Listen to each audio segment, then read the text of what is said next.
Wonderful. Okay, Lauren, thank you so much for joining us this morning.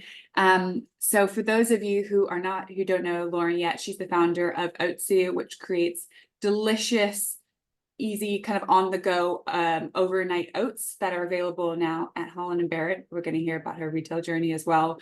But Lauren, that probably wasn't a comprehensive introduction for you. So do you want to come on and share a bit about Oatsu and when you started and a little overview of what your journey has been like so far? Yeah, sure. Thanks, Em. Hi, everyone. It's really lovely to be here. I took part in Hotbird's previous accelerator, so it's really lovely to come back and share our journey.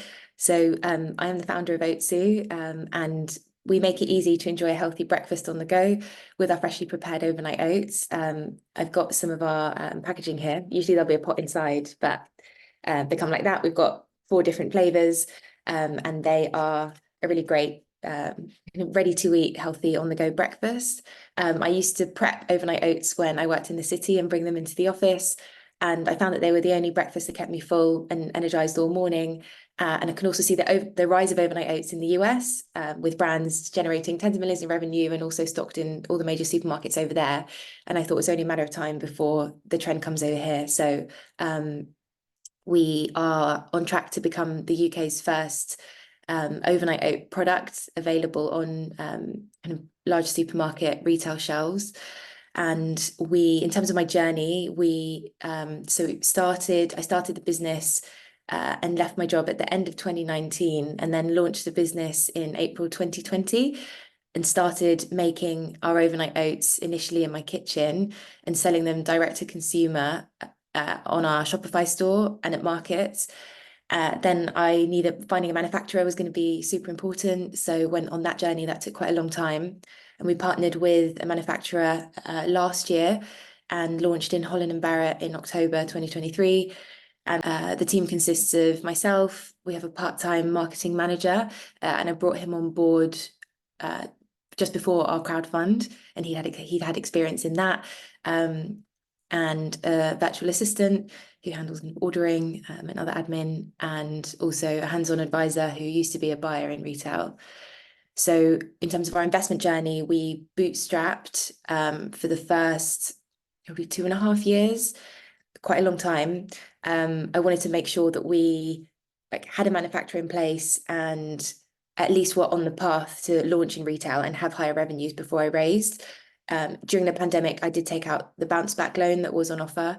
And then we raised 75,000 as an initial chunk from angels in June last year before we raised a total of 250,000 from a Seeders crowdfund in December.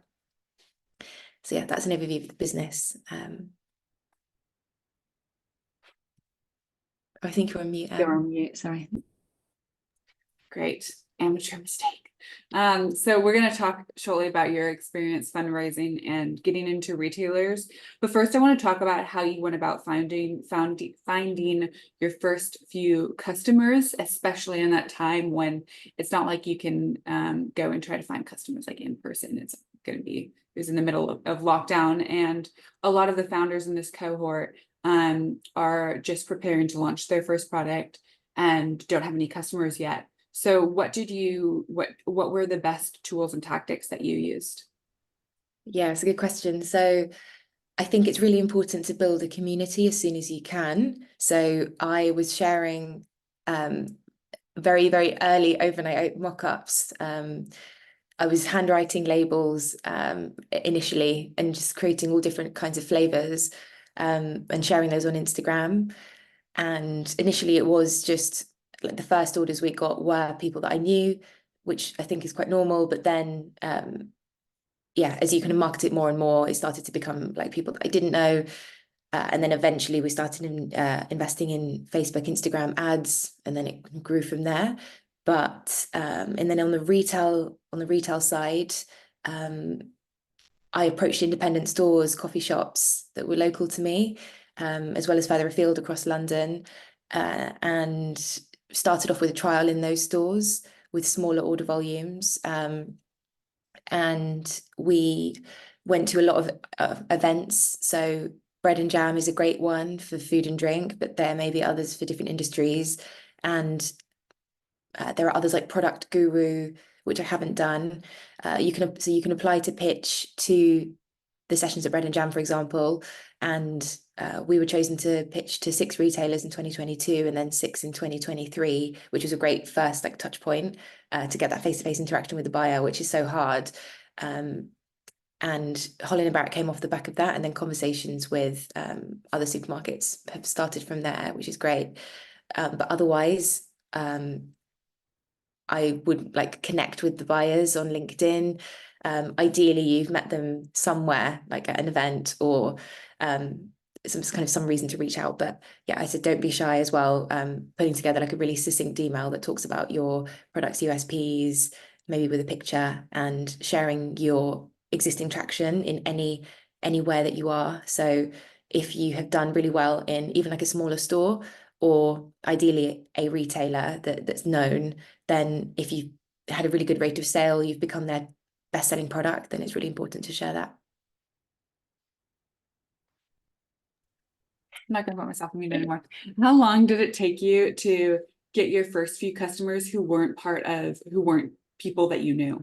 Was it like a few weeks, or was it within the first couple of days? Yeah, no, it took some time, probably like it's hard to say exactly because it was quite a long time ago, but I'd say the first like month it was definitely a mix. So some people that I knew, like friends, I'd been sharing. Obviously, if you start up your own business's brand's Instagram account, it will only have like a few followers initially. And I also therefore posted on my personal account. So it was like people that I knew from my personal account initially.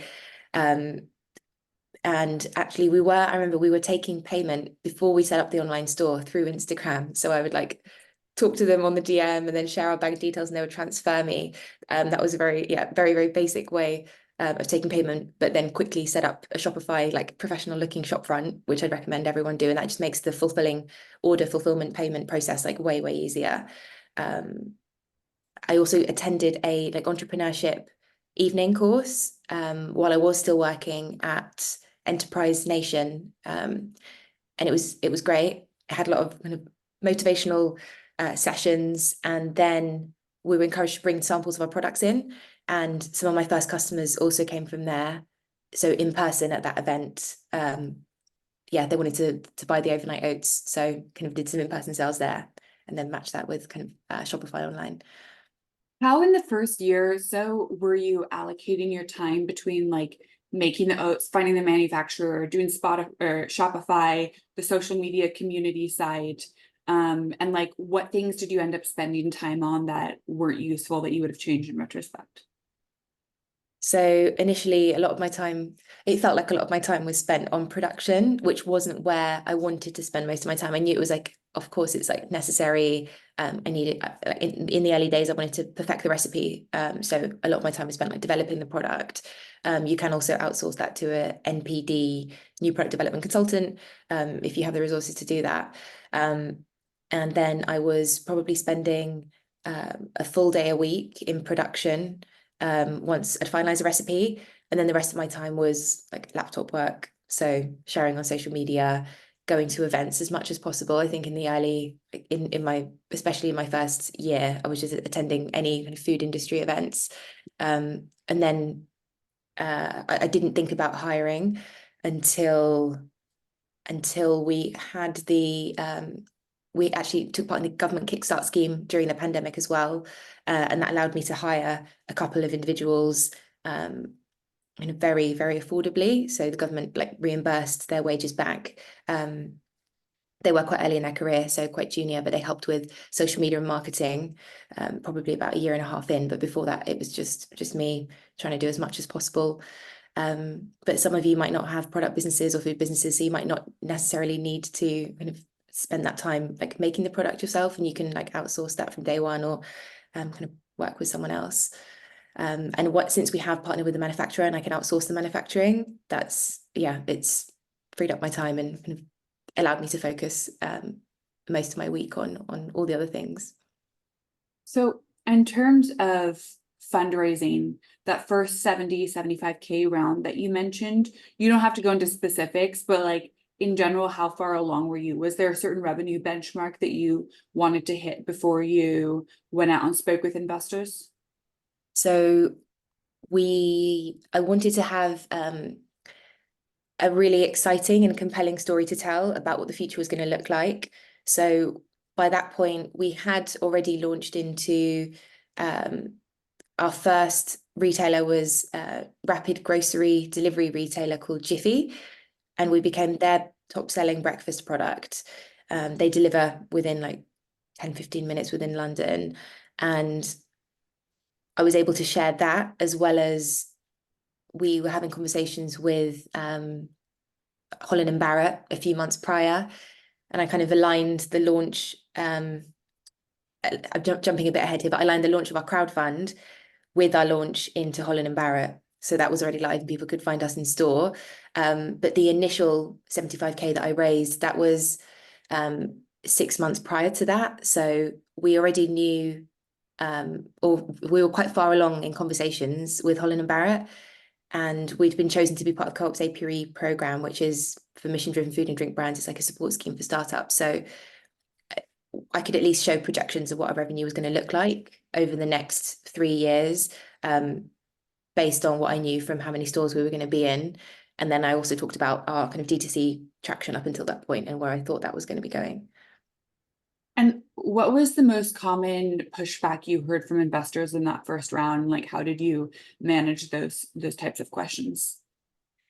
Yeah, so the most common questions we got were, obviously they would want to know what your revenue projections are. That's really important. So if you haven't done so already, I would build like a simple financial model.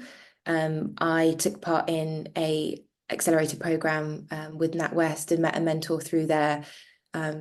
We now work with a part-time fractional CFO, but at the time just worked with a mentor. We had a couple of like calls, and he shared a template of a model, and that allowed me to kind of plot like revenue, our like gross and net margins, the revenue split per channel, because I was talking about, you know, retail, direct to consumer, wholesale is another one that we're going to be entering into. So showing the split per channel, they definitely want to know that. And they wanted to know how we'd come up with the valuation. So I looked at other food and beverage brands at a similar stage in their journey. I also looked on Seedrs, because you can see other brands that have raised on there what they raised at, but I'd take that with a pinch of salt, because on crowdfunding platforms, that valuations are often quite raised, perhaps because the investors are less sophisticated. And so, yeah, brands kind of put it up on there. And I also spoke to other founders who'd raised recently and just checked their opinion on our valuation. And we did also, from a quantitative methodology perspective, we applied like a 3-4 times multiplier on our projected revenue over the next 12 months. And ideally, if you have impressive revenue, that would be historical revenue, but we used our projected next 12 months of revenue because we had these upcoming big launches.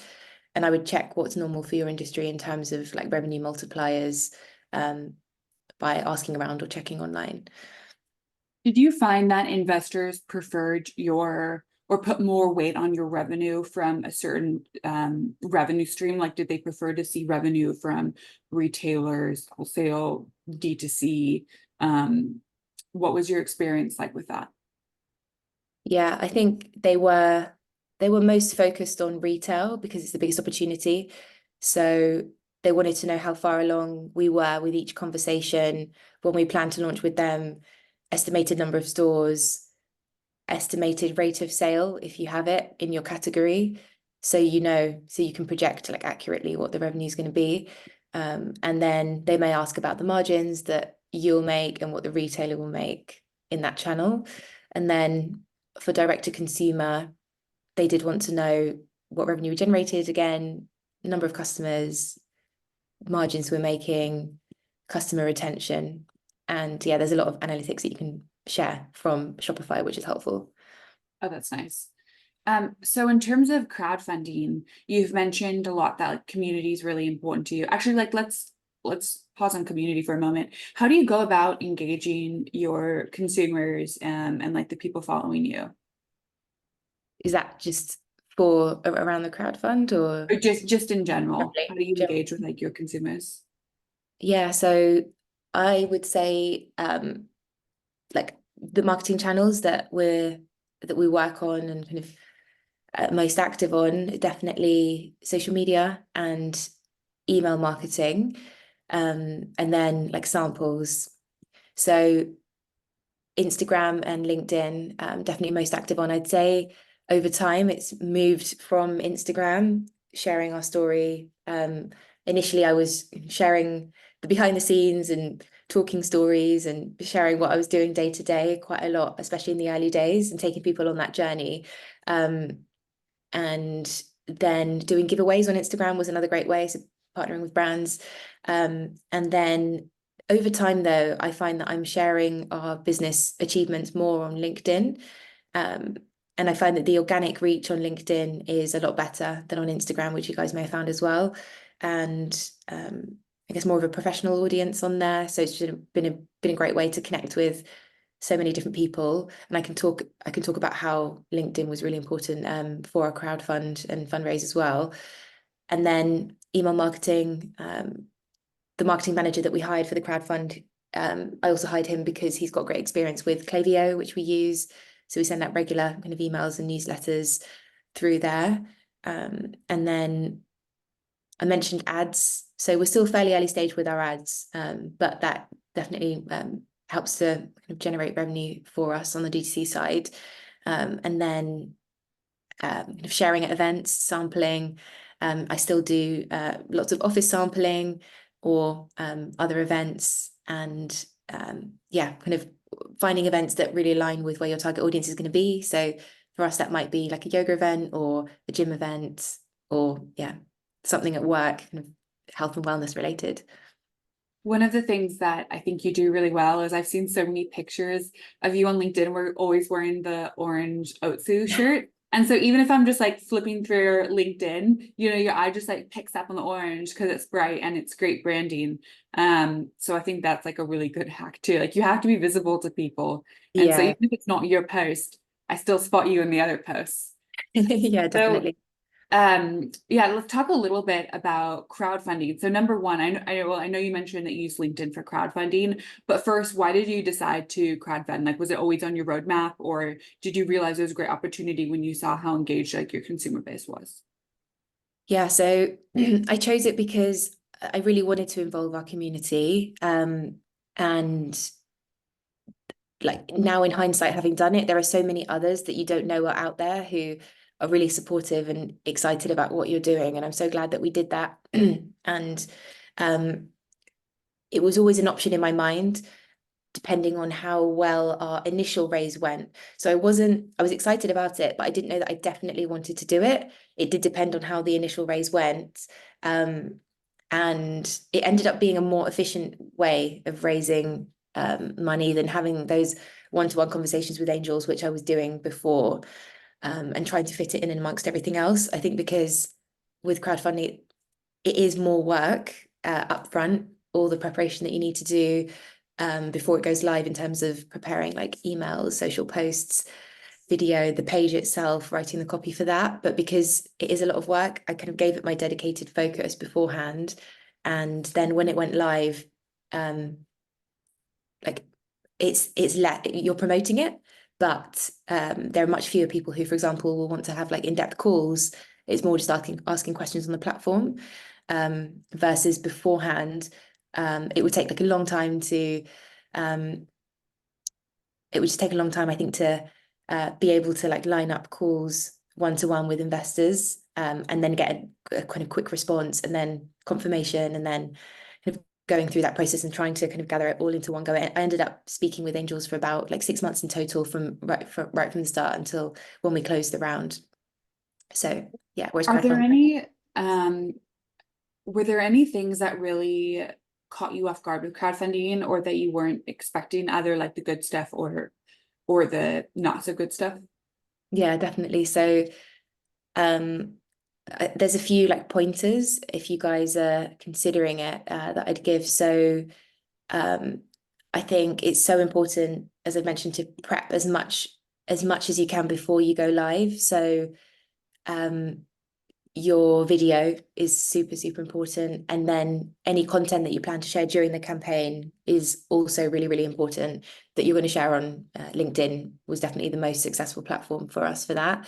And if you're working with a platform, take as much time as you need to prep all of that content and don't feel kind of pressured to kick off like right on the date that you discussed, say, when you first started conversations. They might be keen to kind of keep you in the pipeline and to launch exactly on time. But I'd say it's really important for you to just like be ready to go live.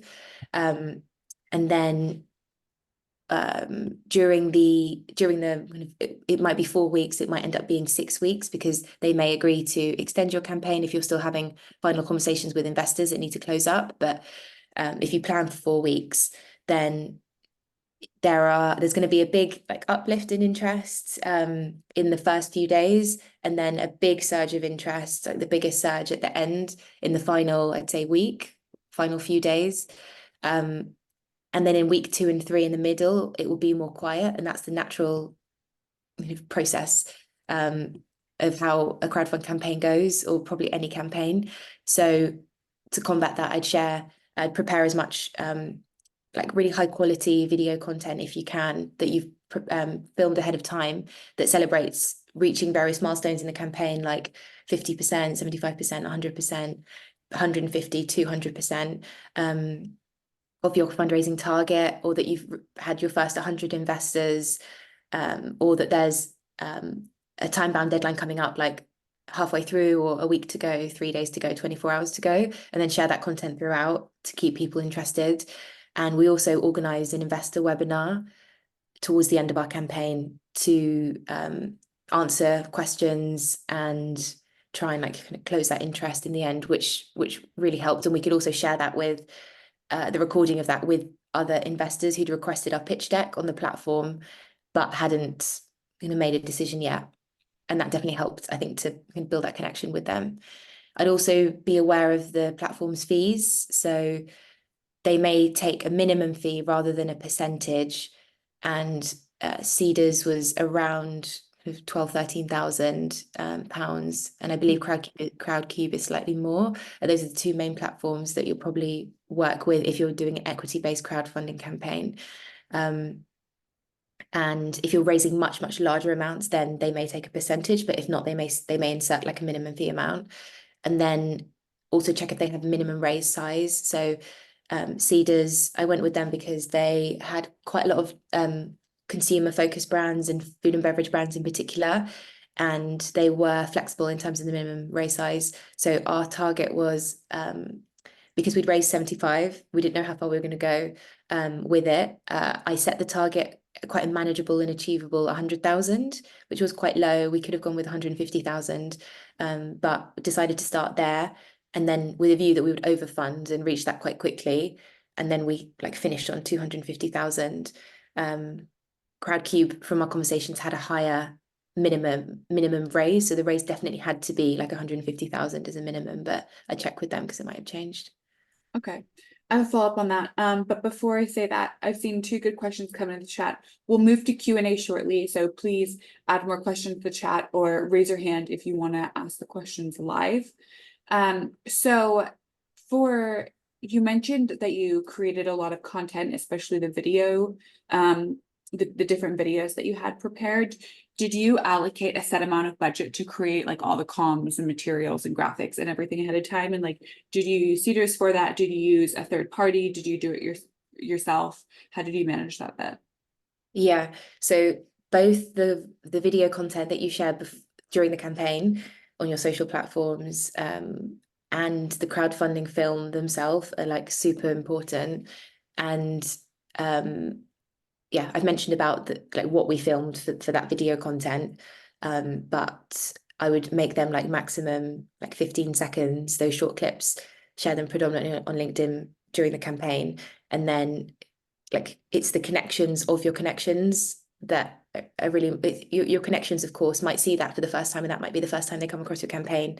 And we definitely had investors in our crowdfund who I knew already, but I didn't know they'd be interested necessarily in investing. But it was also their connections who may have invested in those founders who saw our LinkedIn like posts and ended up being two of our biggest investors who found us in that way. And then so the crowdfunding film, that's super important. It was about 3 minutes long, ours, and you can watch ours as well as lots of others on seeders.com. So ours is seeders.com/Oatsu, and lots of investors commented on how it told a good story. And it was mainly it was shot in so I was a member of Dream Factory and I filmed the footage there.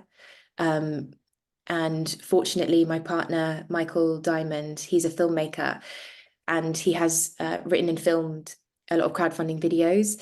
And so he was able to do the editing and the animation. I was already a member of Dream Factory, so I did film there. And you can, if you're not a member of somewhere like that, you can easily hire a studio for like an hour, which can be like very affordable, and film the footage there. Yeah, if you do want to have a chat like with Michael about a crowdfund or any other film, then reach out and I can connect you. But I would say try and get as like polished video content as you can. Maybe some like still images as well of kind of you as a founder, maybe with your products. And yeah, that's kind of how we did our film. It did take a little bit longer than I expected, so I'd try and kind of like plan for at least like 3 weeks to get your main crowdfunding film sorted and polished. Yeah, before you go live. So the last area I want to touch on is retail. I know you mentioned it takes some time to get those contracts in place and to get your products on the shelves, and that you reached out to some of the stockists on LinkedIn.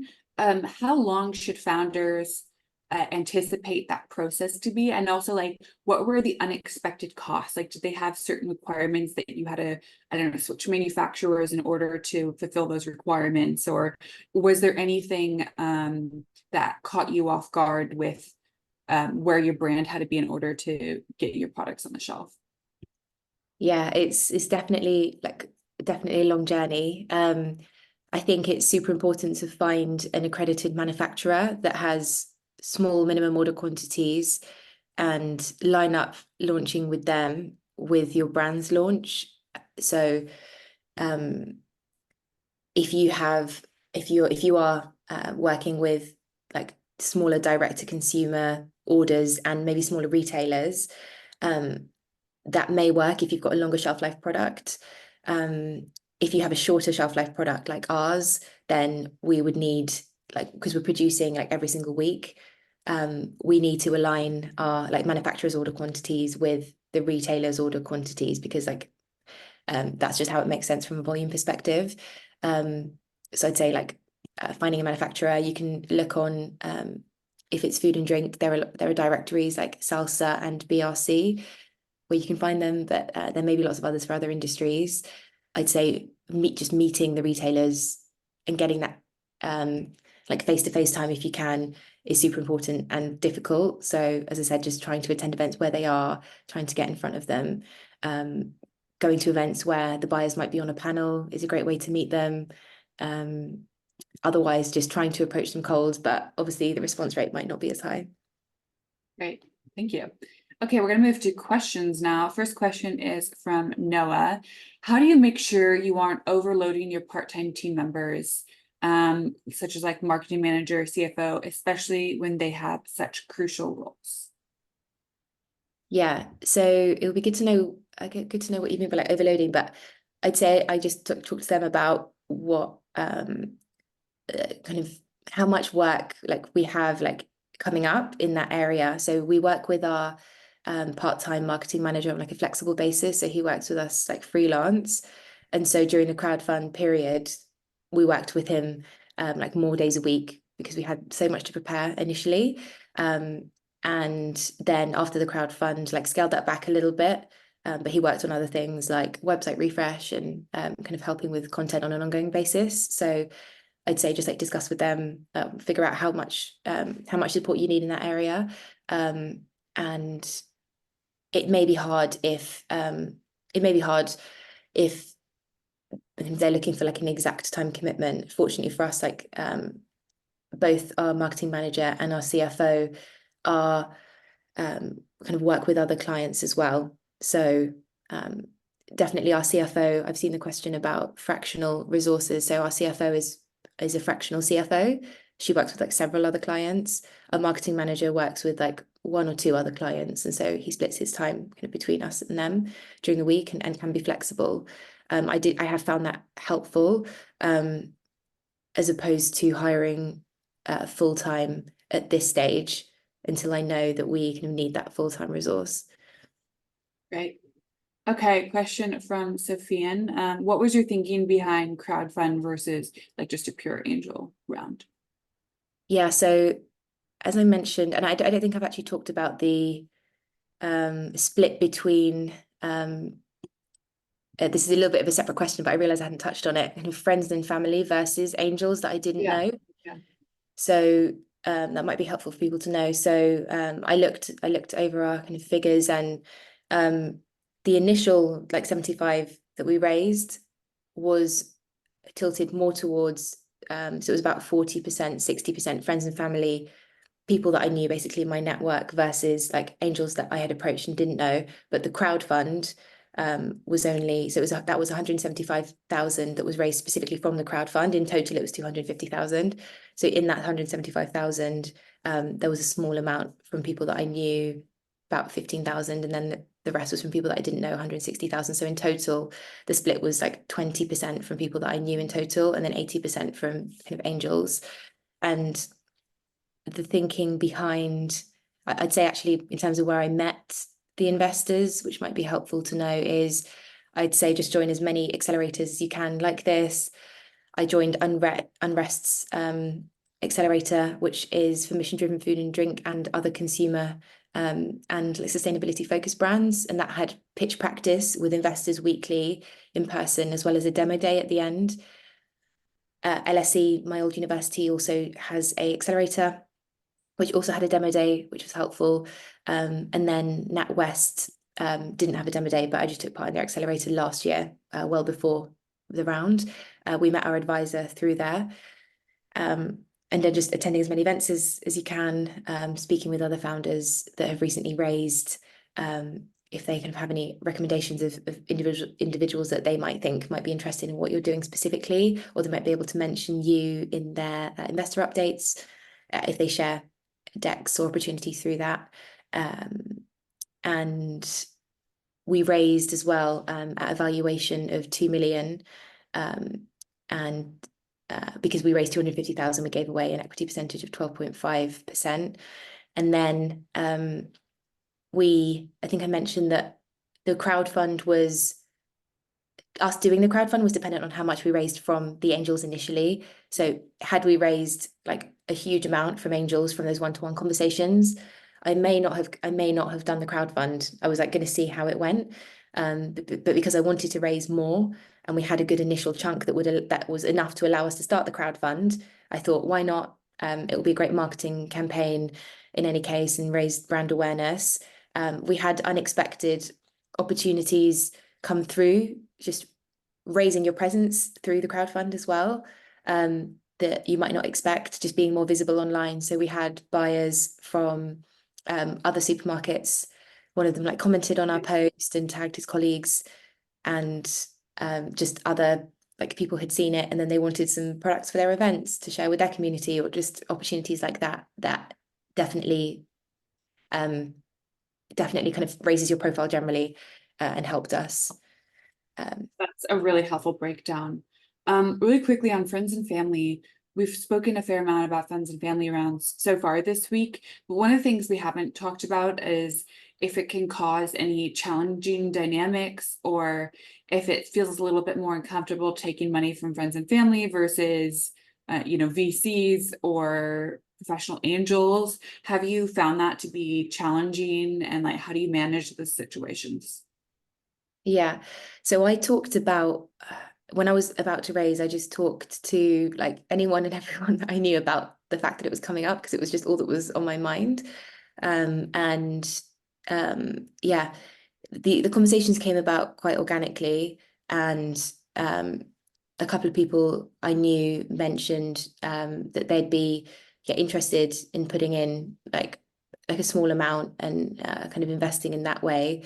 But I definitely didn't kind of push it at all. And I was much more, it was more, I prepared all my materials though in advance, kind of had my pitch deck kind of checked by other founders, mentors, to make sure that that was in a good place so that if the conversation did come up, whether it was from someone that you do know or definitely with an angel investor that you don't know, you need to be able to talk through that pitch deck kind of very smoothly and well.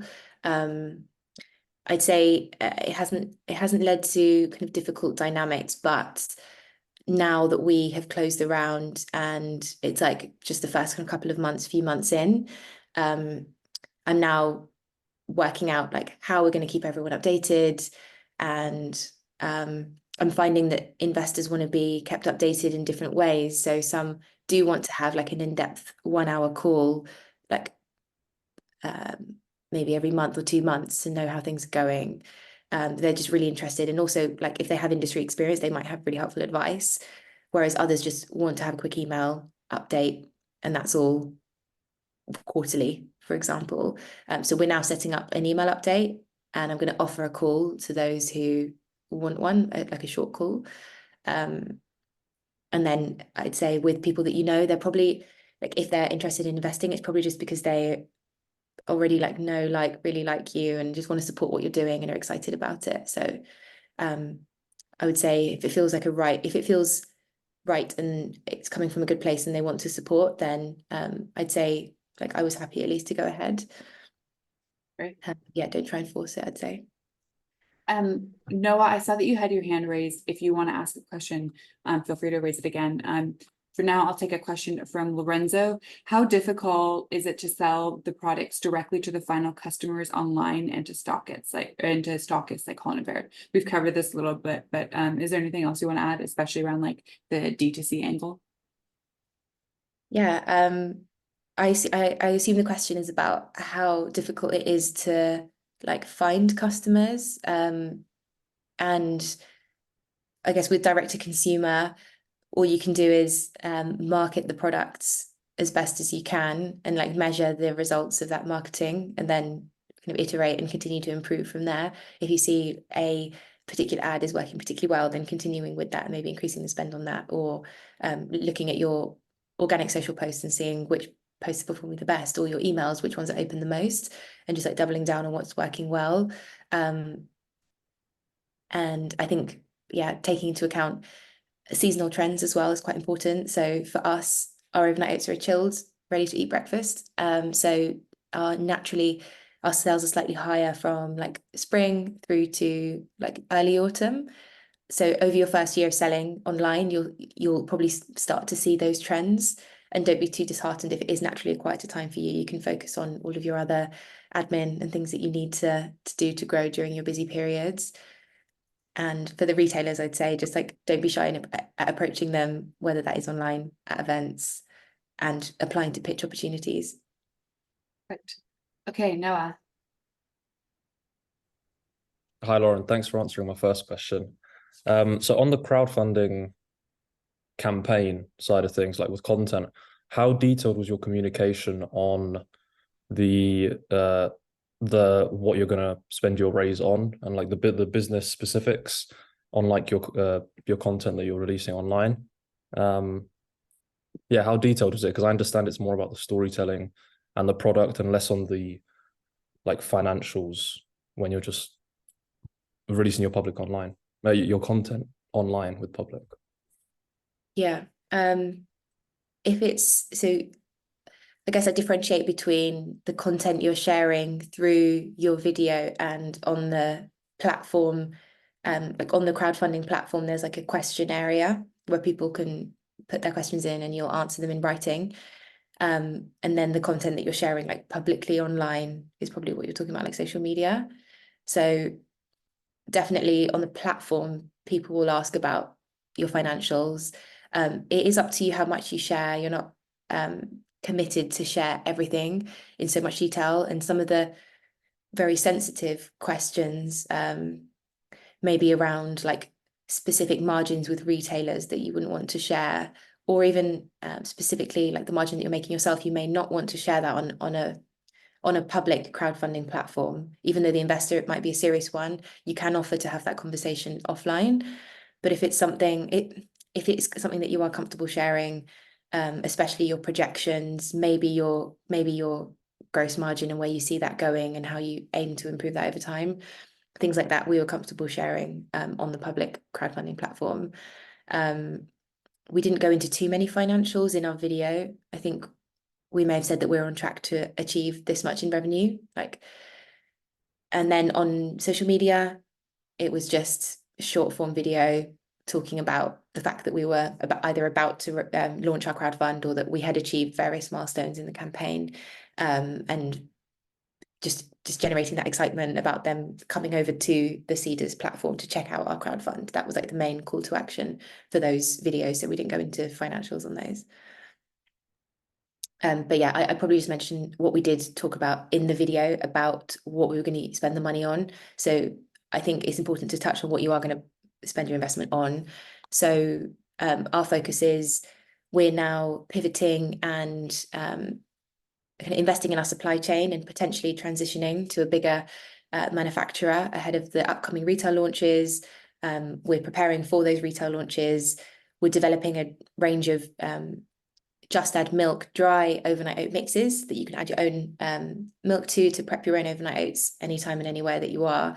And then building out the team. So I mentioned that we have hired a marketing manager and a fractional CFO. We will hire a supply chain manager, operations manager, most likely when we launch into those bigger retailers and have kind of more logistics work to do. So I talked about those three things just briefly in our video, and then I think maybe we had a question in about those in the discussion forum. So even if you're not 100% sure exactly on what you're going to spend your money on, just talking about the key categories, which might be like team or developing new products or preparing for launches coming up or building a new website or whatever it is, just like being clear in your mind what those are and communicating those. I think that's all the investors want to know, is that you have like a clear plan. Perfect. Thank you. We'll go to Sophia next, and we have about 10 minutes left. So put your questions in the chat, raise your hand if you want to squeeze any more questions in. Okay, Sophia, over to you. Yes, hi, thank you. So I think I had one in the chat as well, so maybe I'll get to that first. But where did you find these fractional resources? That's kind of the first question. And sorry to go back to the fundraising bit, but I guess the question around the crowdfunding platform versus angels was, I think in the past few days, they've been, the insight has been how to reach out to angels on LinkedIn, what you should include in that kind of thing. So I guess that question was more around, why didn't you do that cold calling exercise? Why did you go for a platform marketing campaign? Is it just, for that marketing campaign element? Is it easier? Do you recommend that kind of thing more than, kind of grinding out that angel route? And there's a little follow-up, sorry on that one, but I did go to the link of your crowdfunding page, and I saw that you were overfunded by 250% or something. Does that actually mean that you then have to give away more equity, or do you get, what's that kind of, I think it was 11% you were offering for 100,000. So how does that equity kind of giveaway work, or do you not just get that money? Sorry, that's three questions. Fractional resources, Yeah, that platform versus, cold calling angels, and then the equity thing. Yeah, sure. So no worries. So the fractional resources, I found, I hired our marketing manager just through LinkedIn. At quite last minute before our crowdfund campaign. I realized we definitely needed support, and I put I think I mentioned that it was part-time on the job ad, and fortunately was able to find him. So that was quite fortunate, but I know there are other job website boards that you can like post on that might be more like startup specific. Our CFO, we were introduced. I had a conversation with someone who so on larger raises, that person supported should we need it. I didn't end up like working with them, but they kind of offered to make connections. But I mentioned about how we were looking for some fractional CFO support, and they recommended the person that we now work with. I was also introduced to a MBA student who was looking to do some, I think he was looking to just get some experience. And I was introduced through someone that I met through the LSE accelerator. We had like an interview day, and there were various mentors that came on that day, and they just mentioned that someone in the network was kind of looking to support startups. So I'd say just various opportunities, just trying to meet people through events and attending as much as you can, and then things may come up. If not, it's really great to, I think, to share job opportunities online and speak to great candidates. And even if you don't end up working with all of them, you might do so down the line or in a few months' time. And the angel route, so we did do that for about 6 months. I was reaching out to like angels who I'd seen online or who had invested in companies that were somewhat similar, or introduced through people that had raised and thought it'd be a kind of good connection. I did find it quite slow though. Ideally, I did want to kind of have all those conversations like in a really close proximity in a short period of time, but I found that kind of their availability was sometimes limited, and it just took a really long time. So I spent 6 months like raising as much as I could, and then there were like changes as well, where one of the angels was going to invest like a much larger amount, and then it went down. So that was a bit frustrating. And then I was like, okay, well, we've got enough now to do a crowdfund. Like, let me just try that. And decided to do that essentially at that point. And then it only took like 2-3 months all in all, including preparation, to raise up to 250,000. So I thought it was pretty efficient. And yes, we did overfund by 250%. So what was the question about? Did that mean that you had to give extra equity? Oh yeah. Yeah. So no, well, I think in your mind you should decide like how much equity you want to give away and what your maximum would be that you would raise up to, and then that should form part of your decision on what your valuation is. Obviously, you should look at it from all different angles, like look at your revenue projections and does that seem like somewhat realistic with that, and look at others in your industry who've raised at a similar point in your journey and see if it's somewhat in line with that.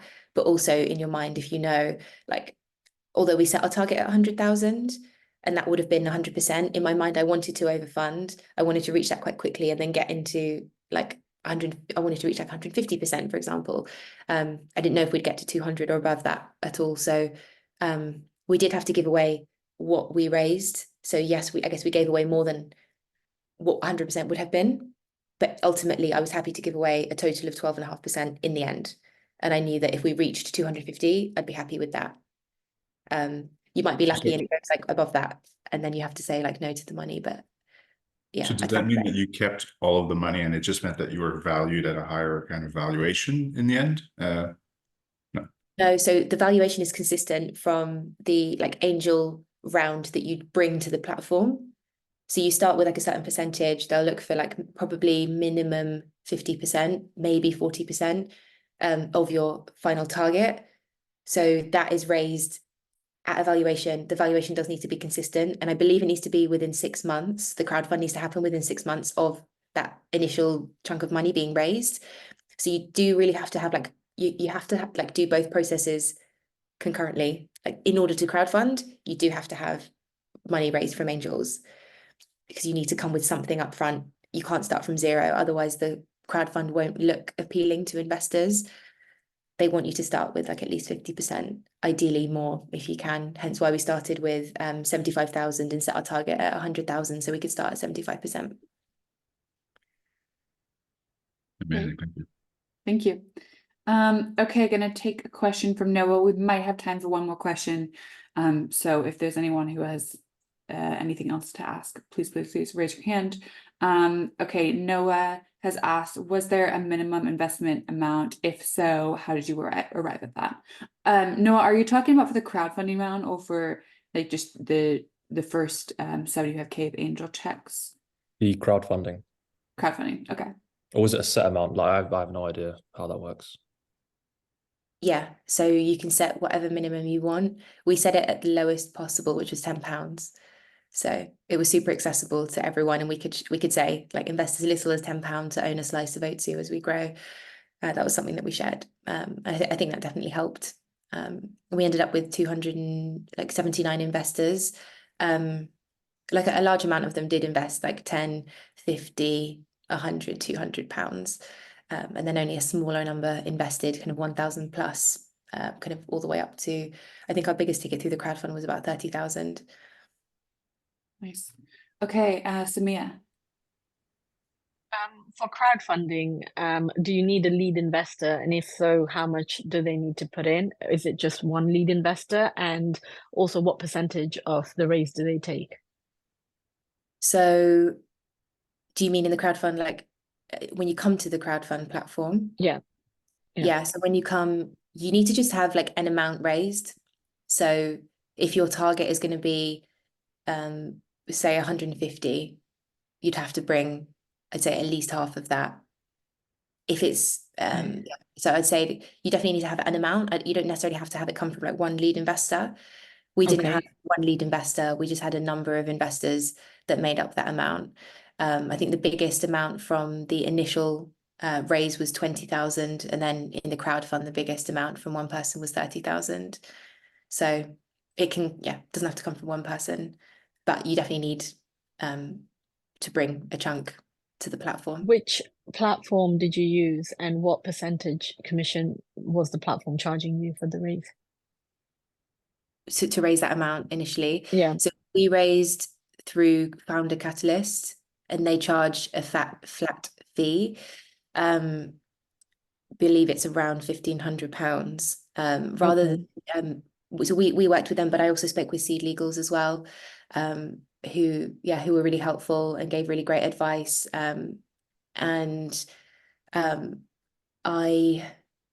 In hindsight, though, I would check with your crowdfunding platform if you need to close the raise through a platform initially, or if you can close it through the crowdfund, because Seeders issue kind of a shareholders agreement and other documents at the end of the crowdfund that our investors had to sign anyway, and they ended up superseding the previous documents that we had.